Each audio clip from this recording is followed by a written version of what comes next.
Agora, fique aí, preste atenção, porque o assunto é muito importante.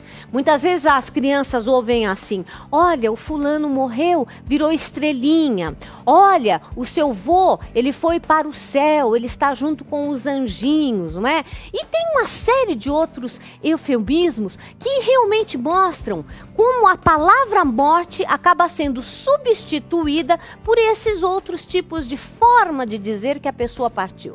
E tão comum em nosso dia a dia é esse assunto, mas ele é muito evitado também nas conversas, não é? Porque muitas vezes a gente falar da morte é uma questão delicada, mas vamos lá, é necessária. E para falar sobre esse assunto, principalmente com as crianças, por exemplo, as pessoas ficam muito constrangidas. Me fala a verdade, você costuma falar sobre isso com a sua família? Vamos assistir esse clipe e vamos conversar a respeito disso. Morte. Só de ouvir essa palavra, todos nós já ficamos arrepiados. Sabemos que ela é inevitável e que mais cedo ou mais tarde teremos que encará-la. Mas mesmo sendo a grande certeza da nossa vida, quase ninguém para refletir concretamente sobre este assunto.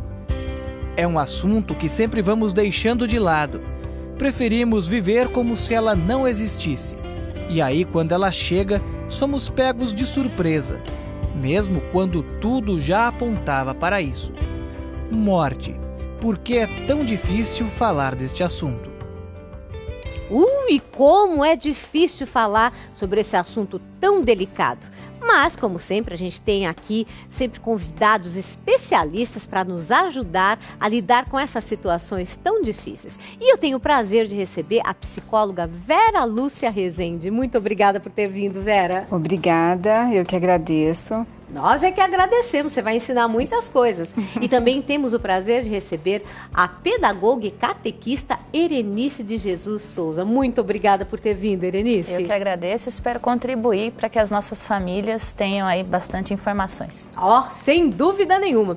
E começamos por você, Vera, porque em pleno século XXI, com todo tipo de informação que a gente tem, eu particularmente sinto que as pessoas têm mais dificuldade de falar sobre a morte do que há 50, 60 anos atrás. Isso é uma realidade, Vera? Concordo plenamente com você. Eu vejo que a questão da morte hoje, ela é muito mais restrita realmente do que algum tempo atrás, né?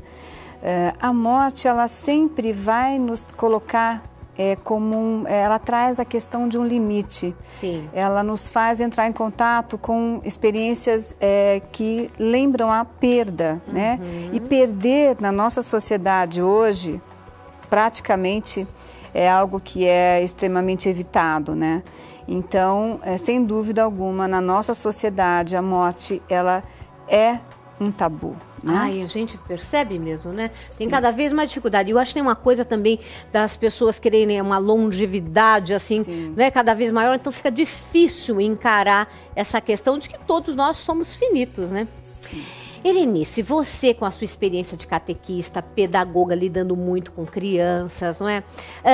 Como é que você pode transmitir, ensine a quem está nos assistindo, transmitir essa questão, o conceito da morte, de uma maneira o mais natural possível, porque realmente ela faz parte da vida. Como é que eu, enquanto mãe, devo me aproximar do filho, aproveitando que nós estamos agora em novembro, né? Temos toda essa questão dos finados, que é um feriado muito importante, universal e tal. Como é que a gente pode aproveitar isso e já iniciar sobre a questão da morte de uma maneira positiva, de uma maneira, assim, tranquila para uma criança? Num primeiro momento, a gente tem que entender que a proximidade da criança desse processo tem que acontecer e que a família é a principal responsável disso. Perfeito.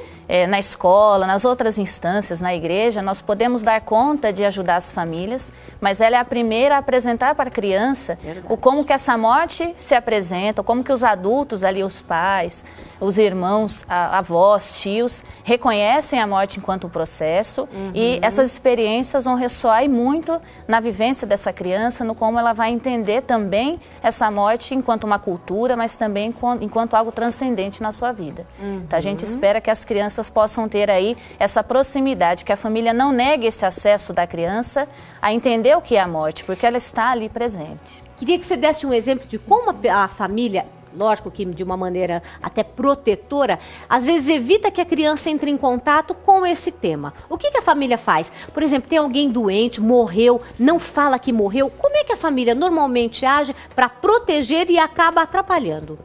Pensando em questões simples do dia a dia, nós temos ali, a criança tem contato diário com vastas experiências. Certo. Então, um animal de estimação, uma folha da árvore que caiu, você vai vendo que toda essa riqueza pode ser absorvida e traduzida dentro da família como experiências para poder pensar a morte. Sim. E aí levar isso também para a questão do familiar, que a criança acompanhe os pais numa visita no hospital a um familiar doente, em casa ela esteja também junto ali auxiliando no que for possível e deixar que a criança expresse os seus sentimentos, questione.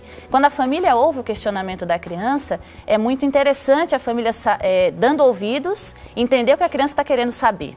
Esse é um ponto chave. O que a criança está querendo saber naquele momento? Porque a mãe não pode sentar com o filho e dizer, agora a gente vai conversar sobre a morte. A criança vai, né? O que é isso que você vai me dizer agora? Mas no dia a dia a criança vai apresentando questões. Então a família tem que ter essa segurança de não tratar de qualquer maneira os questionamentos que a criança traz, não relevar e dizer, ela é criança, não vai entender, então a gente não vai tratar isso agora. E são as mínimas situações. A gente tem um vídeo que corre na internet daquele menino da formiguinha. Então a formiguinha que morreu, para ele é uma dor muito grande. Sem dúvida. Se uma mãe vai lá e diz, para de bobeira e varre a formiguinha com a vassoura, você quebrou todo o processo. Agora, se você vai e acompanha o que aconteceu, ela não vai viver mais, a minha formiguinha. Levar essa formiguinha até algum lugar, enterrar essa formiguinha, para poder mostrar para ele, olha só, ela está bem, agora ela está bem aqui, ela já viveu o que tinha para viver. Ah, mas aconteceu que eu machuquei a formiguinha. Não, você não causou isso. Nesse momento aqui, a gente vai mostrar para ele que é um processo da formiguinha, da folha, da vovó, e vai acompanhando a criança nos seus questionamentos. Nossa, perfeito.